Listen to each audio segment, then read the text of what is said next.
Dans les hauteurs caucasiennes, un peuple a compris que pour assurer la survie des leurs en proie aux factions et au terrorisme, il fallait concentrer la rage et la foi prédominante de ses habitants au sein du sport. Ainsi, le Daghestan a mis en place des programmes pour créer les champions de demain et ainsi créer des figures à égaler pour ne pas faire sombrer la région dans le chaos. Une des figures majeures de ce programme fut Abdulmanap Nurmagomedov, le père de Khabib. Transformant son immeuble en véritable dojo et centre de formation, il va faire des petits garçons qui rentrent dans son programme de véritables machines de guerre, prêts à être mis au service du rayonnement de leur région. Islam Makhachev est l'un des disciples d'Abdulmanap. D'abord dans l'ombre des exploits de son ami de toujours, puis reprenant le flambeau après lui pour s'inscrire en tant que possible plus grand lightweight de tous les temps. Selon les rumeurs, il ne reste plus que 2 ans à Islam dans sa tête pour faire grandir sa légende. À quelques semaines d'affronter Arman Tsarukyan, une question est sur les lèvres de tous les observateurs du monde entier. Comment va se terminer l'Odyssée d'Islam Makhachev?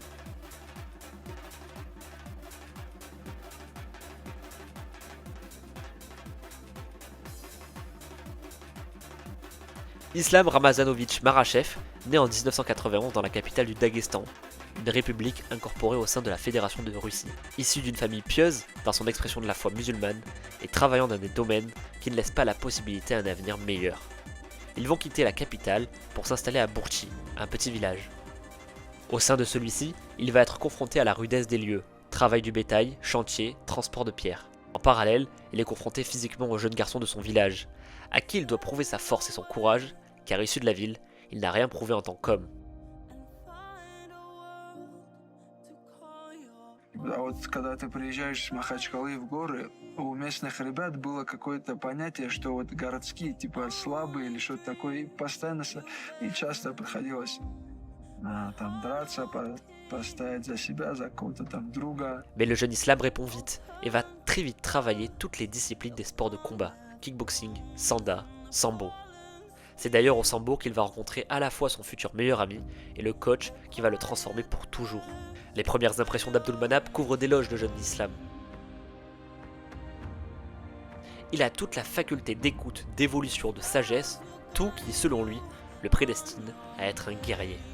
Formé aux arts martiaux mixtes, il fait ses réels premiers débuts dans la discipline dans l'organisation russe du Hamin Global en 2011.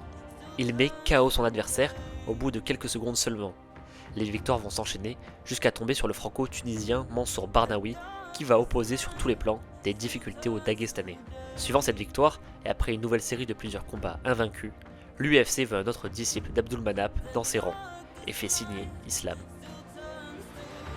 Là-bas, pour ses débuts, Islam affronte un adversaire avec 19 victoires et une défaite. Après un premier round très serré, Islam en finit vite en l'étranglant lors du début du second round. Il ne s'arrête pas à une première victoire et enchaîne en affrontant un vétéran, Adrian Martin. Le game plan n'évolue pas pour Islam et il veut imposer sa science de la lutte et dans un mauvais soir, aucune de ses tentatives n'est fructueuse et sur un coup, Martins déconnecte les lumières d'Islam. Cette défaite le hantera à jamais.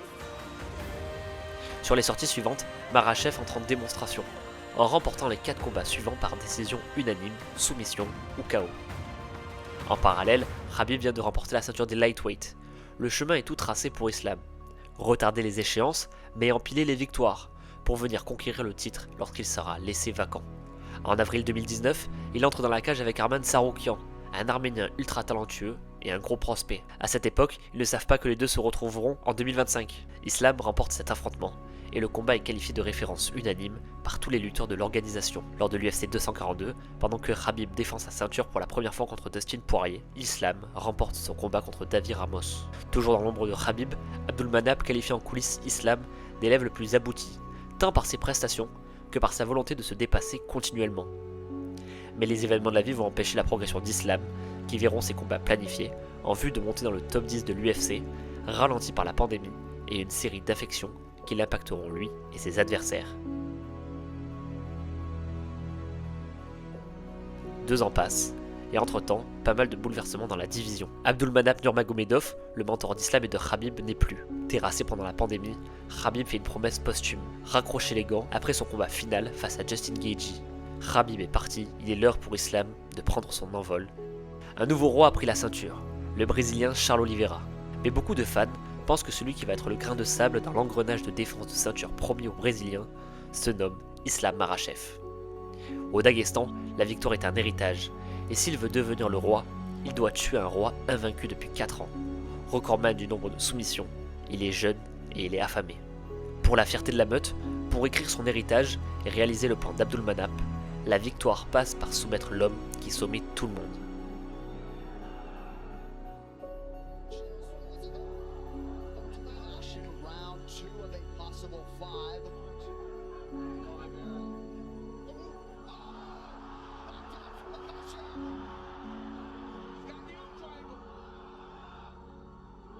Le combat est à sens unique, le sambo russe prend l'ascendant sur le jiu-jitsu brésilien.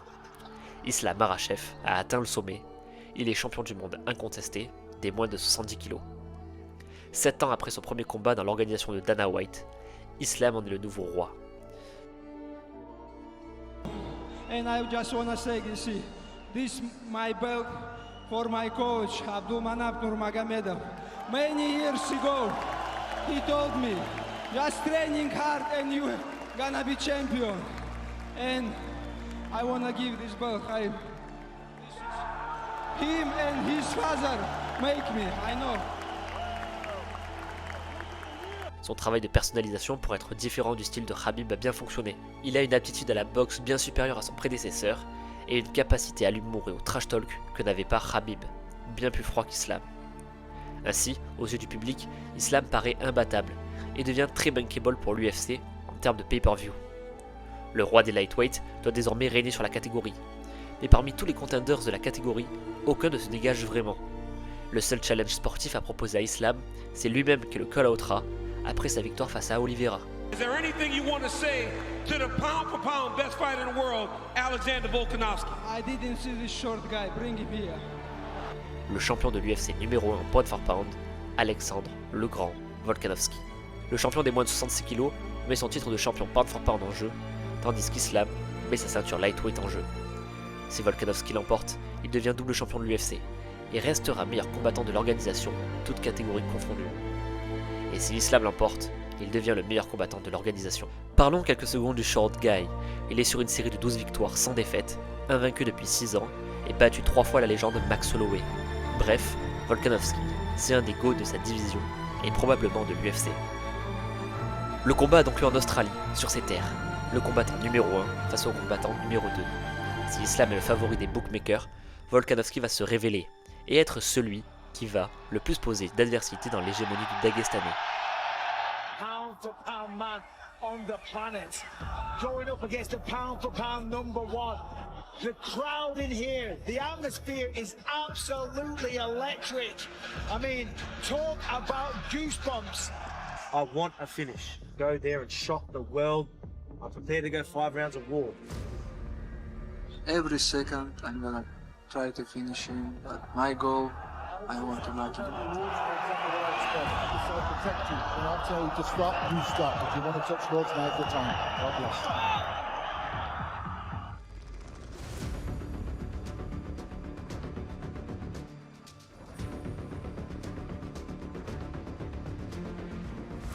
See this movement, this is key for Volkanovski. Can he continue doing it for 25 minutes? If this fight stays on the feet, we have a new double champ. If Islam Makhachev can take him down, he defeats him. Volkanovski don't hit the floor with one knee. Now this is it, this is the real fight here. He's good at holding people down, but I don't think he has good submission.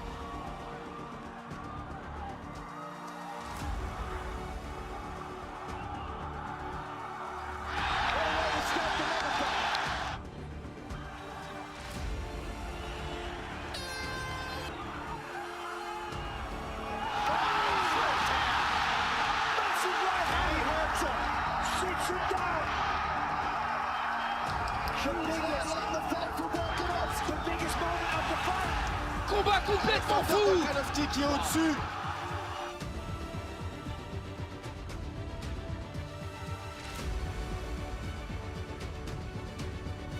I want 3 rounds.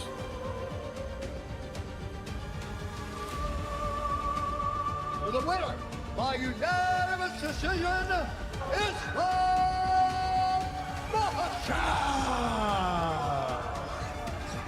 this is so short and hard opponent. Thank you, Alex. Thank you. It was a fun fight, you know. Maybe I could have capitalised in some positions a bit more. Left it a little late, but hey, what do you do? Congrats to Islam. Do Bronx Oliveira veut sa revanche.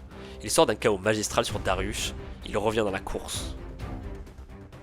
À quelques semaines du combat, Oliveira doit abandonner pour cause de blessure. Et comme revenu du purgatoire, un homme veut sa revanche. Alexandre Volkanovski signe un short notice de 13 jours, et les deux se promettent de finir le combat et de ne pas laisser la décision au juge. Cette fois-ci, ce n'est que la ceinture lightweight qui est mise en jeu, mais dans un combat de titans, l'issue sera bien différente du premier combat. Islam met KO avec un énorme kick l'Australien. Il assure une deuxième défense de ceinture. Il n'est plus qu'à une défense d'égaler Khabib. June 1st, Newark, New Jersey pay-per-view. Main event, Islam versus Poirier. Le prochain sur la liste, il y a les Crocs, le roi sans couronne de l'UFC, pour sa dernière chance de titre, mais également son dernier combat de sa carrière. S'il gagne, il déposera la ceinture et les gants. Dustin sait qu'il va affronter le plus redoutable adversaire de sa carrière. Islam sait aussi que Dustin est gonflé à bloc pour sa dernière. L'affrontement entre les deux est titanesque. Les deux guerriers s'échangent les coups, les corps en sang, le regard qui ne tient plus. Aux abords du 5e round, les juges sont à 2 rounds chacun. Coup de génie d'Islam, qui retire la ceinture que pouvait commencer à effleurer Poirier. Il vient de signer sa 3e défense de ceinture et d'égaler le record de Khabib. Il est sur le toit du monde, personne en lightweight n'arrive à détrôner le Dagestanais. L'illusion que le plan du père Nurmagomedov a réussi, que son meilleur disciple, appliquant son héritage à la lettre, faisant d'eux des êtres quasi invincibles. Aujourd'hui, Islam est à la croisée des chemins. Son objectif est clair, même si son humilité ne l'avouera jamais. Aller plus loin que Khabib, avoir un palmarès plus grand. Il lui reste 3 combats aujourd'hui pour asseoir sa légende.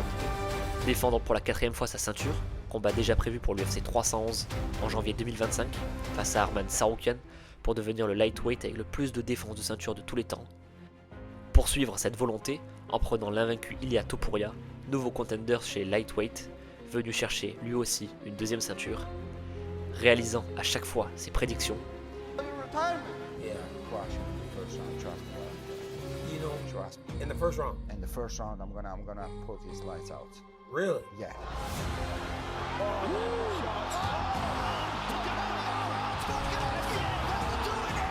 I don't have any doubts that I will be the first one to knock you out.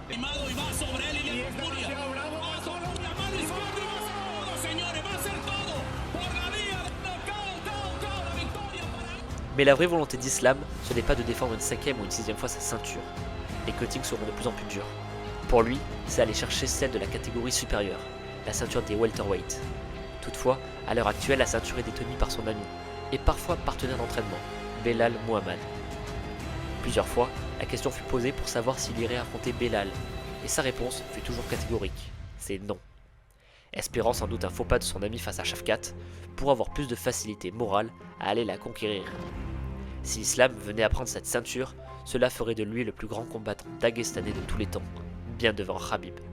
Islam est un exemple pour les jeunes dagestanais, afin d'avoir un modèle de trajectoire dans une région dépourvue d'espoir. Si Islam venait à devenir le premier combattant à 4 défenses de ceinture en lightweight et double champion avec la ceinture welterweight, pourrait-il entrer dans la conversation des GOAT de l'UFC? Et si c'était son odyssée?